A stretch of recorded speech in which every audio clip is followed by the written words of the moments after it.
I don't think this committee wants to discuss who is and who isn't willing to be able to come for hearings. When last year, for the first time in 20 years, the Biden administration refused to come for the global threats hearing. So the request was made month after month after month to the Biden administration for Mayorkas and Christopher Wray to be able to come and give a public accounting for it, and they stiff-armed this committee for months and refused to come. So I understand what happened during the impeachment time, that was a very unique moment that I hope is not repeated again, obviously.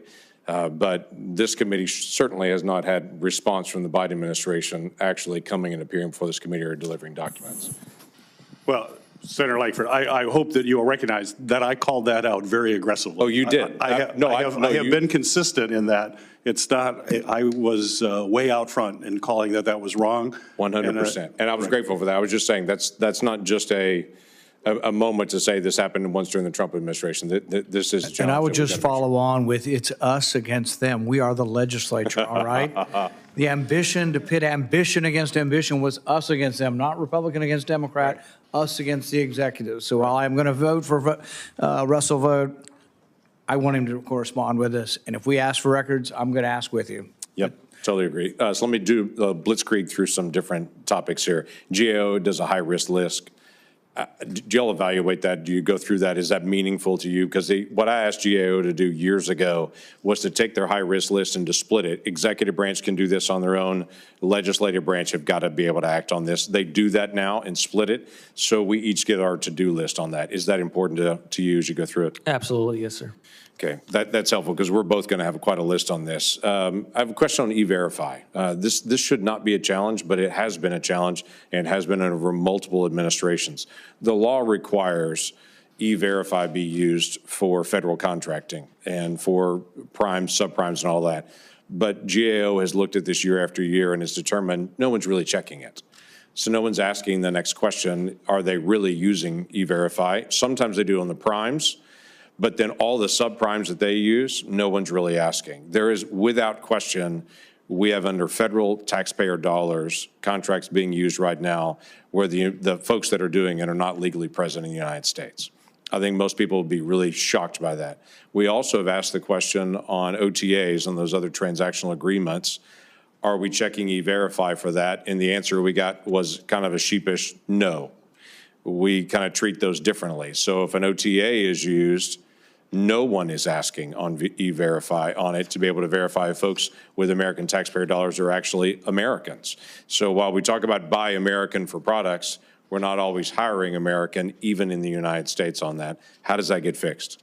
I will definitely take a look at that and start to inquire about what's going on with regard to that. Thank you. Retrospective review is a big deal. You and I have talked about before. We're back in nerdy territory to be able to go back and say, if a regulation was made years ago and it's been left alone, we should go back and take a look at it years later and say, did it work? Is it costing more? Is it there? I bring this up because during the time of COVID, President Trump put out a statement to say, for all those regulations that are out there, we understand everything's weird right now across the country.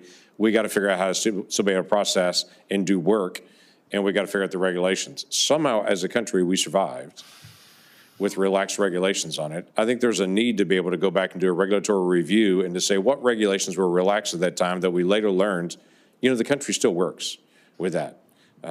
Is that a need to be able to go back and do a regulatory review, not only during that time period, but for all regulations? Yes, very much, Senator. In fact, the president's given us a new goal. He originally had a 2-for-1 goal in the first term. He's now given us a 10-for-1 goal. We believe that we can hit that, but it's going to require looking at everything that doesn't make sense within government and reassessing and trying to get better outcomes as a result. I can't even begin to tell you how many Oklahomans would tell me, I just want the government to make sense. Just do it in a way that's logical. Don't try to do it based on somebody in Michigan one time did something, and so now the whole country has to do something different or produce a lot of paperwork. They just want it to be able to make sense on it. So that's very helpful to be able to get. Okay, one final question on this. Sitting in this hearing for the last hour or so, I've heard your name pronounced 3 different ways. Can you clarify for this committee and the American people, how do you pronounce your last name?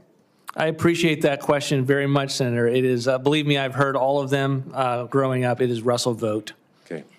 Thank you for clarifying that. So we'll put you on record as an official vote. Got it.